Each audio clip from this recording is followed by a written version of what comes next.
Cześć wszystkim, tak jak obiecywałem, wracamy sobie po dłuższej przerwie do regularnego publikowania materiałów. Tak jak też już wspominałem wcześniej, patrząc po statystykach, wychodzi na to, że najczęściej oglądanymi moimi filmami są te poświęcone technice płynięcia i o tym sobie właśnie dzisiaj porozmawiamy. Przedstawimy sobie jedno, moim zdaniem najlepsze ćwiczenie, jeśli ktoś jest na etapie nauki kopnięcia delfinowego i nie jest w stanie za bardzo tego ogarnąć, nie jesteśmy w stanie za bardzo mu tego przekazać, pokazujemy, no ale to nijak się ma do tego, co ta osoba wykonuje, więc ja bym chciał, żebyśmy dzisiaj sobie, moim zdaniem, najlepszą i najprostszą drogą zobrazowali sobie, o co nam instruktorom czy trenerom chodzi, jeśli chcemy nauczyć kopnięcia delfinkowego. Serdecznie zapraszam na materiał.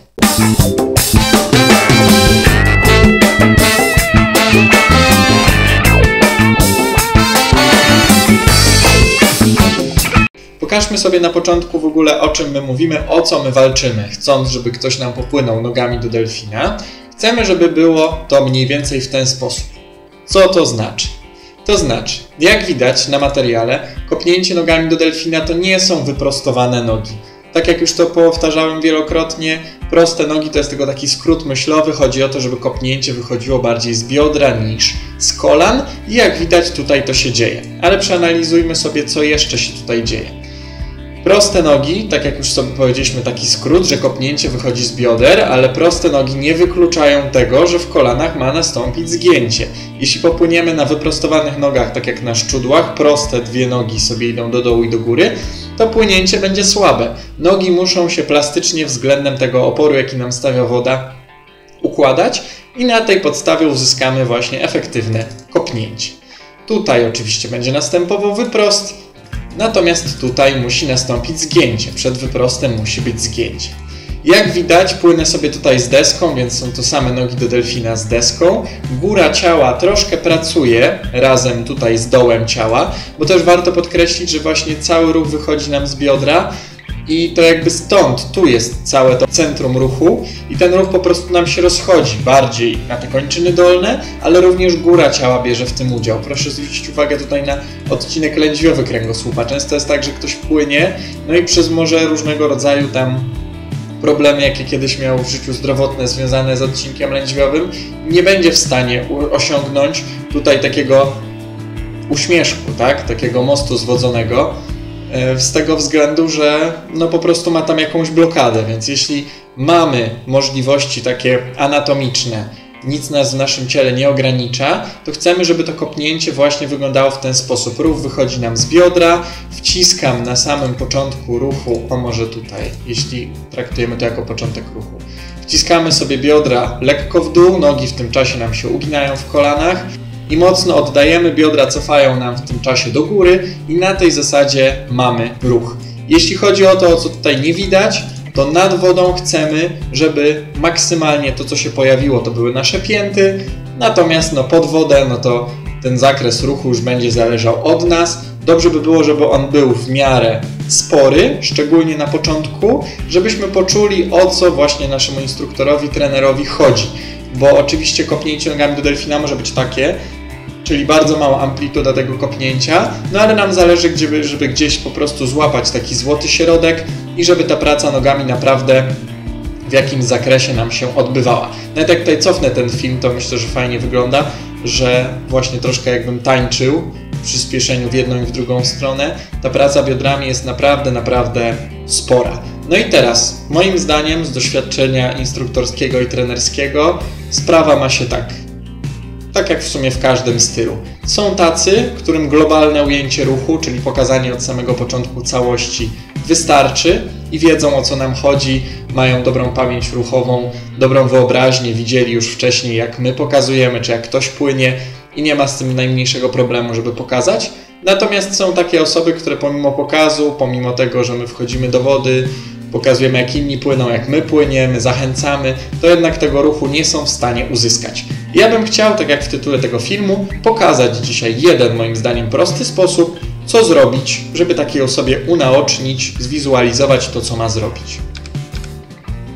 Jedno bardzo proste ćwiczenie i teraz na wstępie od razu zaznaczę, myślę, że dużo lepiej będzie działać u osób dorosłych, ale dla dzieci również myślę, że się nada. Więc zacznijmy może od wersji, którą warto przekazać, jak jesteśmy trenerami i chcemy kogoś czegoś nauczyć, właśnie tego kopnięcia delfinowego dla osób starszych. Wiele osób na pewno miało gdzieś tam epizod z ćwiczeniem na siłowni, tak? No każdy, chociaż myślę, że raz na tej siłowni z osób dorosłych, no po prostu odwiedził tą siłownię, odwiedził to miejsce. I tam mamy takie ćwiczenie, oczywiście w różnych wariantach, ale przyjmujemy sobie, że ze sztangą. Jesteśmy w takiej pozycji, gdzie bardzo podobnie jest zresztą jak ja tutaj teraz. Leżymy sobie na ziemi, nogi mamy ugięte, sztangę mamy na biodrach, mamy wypychać tą sztangę do góry i obniżać ją w dół. I teraz, co możemy tu przekazać właśnie innym? No możemy chociażby poprosić ich, może zobaczmy sobie całość jak wygląda, czyli że to kopnięcie, które przed chwilką mieliśmy pod wodą, mamy tu zachowane. Oczywiście proporcje są troszkę inne, no bo płynę na plecach, więc teraz zamiast wystających pięt do góry, to w momencie, kiedy będę prostował nogi, chcę, żeby lekko moje palce się nad tą wodą pokazały, ewentualnie paznokcie, jak panie mają dłuższe na przykład. Natomiast sam ten ruch jest dokładnie taki sam, tylko że płynąc na plecach często wygląda to tak, że ktoś leży na wodzie, ugina, prostuje nogi, czyli taka na wpół żabka w tej swojej pierwszej fazie i myśli, że całość jest załatwiona. No nie. No i teraz wracając do tej aluzji z siłownią, o co tutaj chodzi? Mówimy takiej osobie, dając jej makaron, że słuchaj, wyobraź sobie, że mamy sztangę na biodrach. Sztanga na biodrach z jednej strony, jak tylko rozpoczynasz ruch, staramy się, żeby ona ważyła bardzo, bardzo dużo i żebyś czuł, że ta sztanga po prostu nas gniecie, wciska nas w dół, robi z naszego ciała troszkę taką literkę V, gdzie tutaj ten wierzchołek mamy w tym zejściu, tutaj gdzie mamy biodra, natomiast te odstające dwa ramiona mamy tutaj na górze ciała i w tych dolnych jego częściach. Następnie, jak już ta sztanga nas mocno tam w dół dociśnie, wyobrażamy sobie, że ona nagle przestała ważyć tak dużo, my jesteśmy bardzo silni i bardzo mocno ją chcemy wyrzucić do góry. Czyli mamy ten etap. Bardzo mocno wypychamy sztangę do góry biodrami. Tutaj krótka wstawka, to o czym mówimy sobie dzisiaj i o czym będziemy mówić za tydzień, zawiera się w moim autorskim szkoleniu pod tytułem Pływaj jak delfin, fruwaj jak motyl. Nazwa bardzo fajna, sam jestem z niej bardzo dumny, także w linku w opisie zostawiam wszelkie namiary. Można skorzystać z tego szkolenia, myślę, że warto, bo to co jest tutaj to jest tylko bardzo mały fragmencik tego, co Państwo znajdą w tym szkoleniu. I przeważnie z mojego doświadczenia powiem, jak ktoś przepłynie sobie tak 2-3 długości i naprawdę wyobrazi sobie, że nie tylko mam makaron i mam pracować, bo gość czy tam pani od pływania kazała mi robić w ten sposób i dokładnie nie wiem co robię, tylko właśnie chcemy złapać jakiś punkt wspólny, gdzieś gdzie to wyobrażenie będzie proste, a myślę, że taką sztangę czy coś ciężkiego, co nas raz przygniata, tak jak tu, a raz jest bardzo lekkie i my jesteśmy silni i to jesteśmy w stanie wypchnąć do góry, że każdy będzie to sobie w stanie wyobrazić i dostosować się do tego, że raz ona waży bardzo dużo, mało, dużo, mało, dużo, mało, dużo, mało, góra, dół, góra, dół, góra, dół.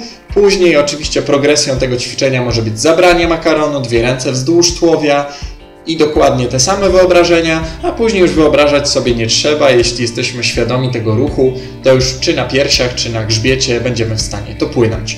Natomiast dla najmłodszych dokładnie ten sam przykład możemy podać, z tym wyjątkiem może, że właśnie używamy stwierdzenia coś bardzo ciężkiego na nas jest i nas po prostu wciska w dół, a później to coś jest naprawdę bardzo lekkie i my wykorzystując same wypchnięcie w bioderkach do góry, chcemy to podbić. Może tutaj przykład sztangi będzie zły, no bo dzieci nie ćwiczą raczej ze sztangami, natomiast oczywiście osoby najmłodsze też potrafią delfinkowanie, potrafią pracować nogami do delfina, więc tylko trzeba do tego dobry przykład znaleźć. Więc tyle na dzisiaj. Mam nadzieję, że się podobało, że część z Was zastosuje to sobie na własnych zajęciach, a osoby, które uczą się pływać, myślę, że też wyniosą z tego wiedzę dla siebie i mogą popróbować śmiało robić takie ćwiczenie. Jeśli nie z makaronem, to nawet wziąć deskę w okolice bioder, złapać ją tak w poprzek, nie wzdłuż, tylko w poprzek, żeby ona była troszkę szersza, jeśli mamy do czynienia z taką deską prostokątną i spróbować też wyobrazić sobie, że raz waży bardzo dużo, raz bardzo mało, wypychamy ją góra, dół i powinniśmy ten ruch, kolokwialnie mówiąc, ogarnąć. Bardzo dziękuję za uwagę, mam nadzieję, że się podobało i do usłyszenia za tydzień. Cześć!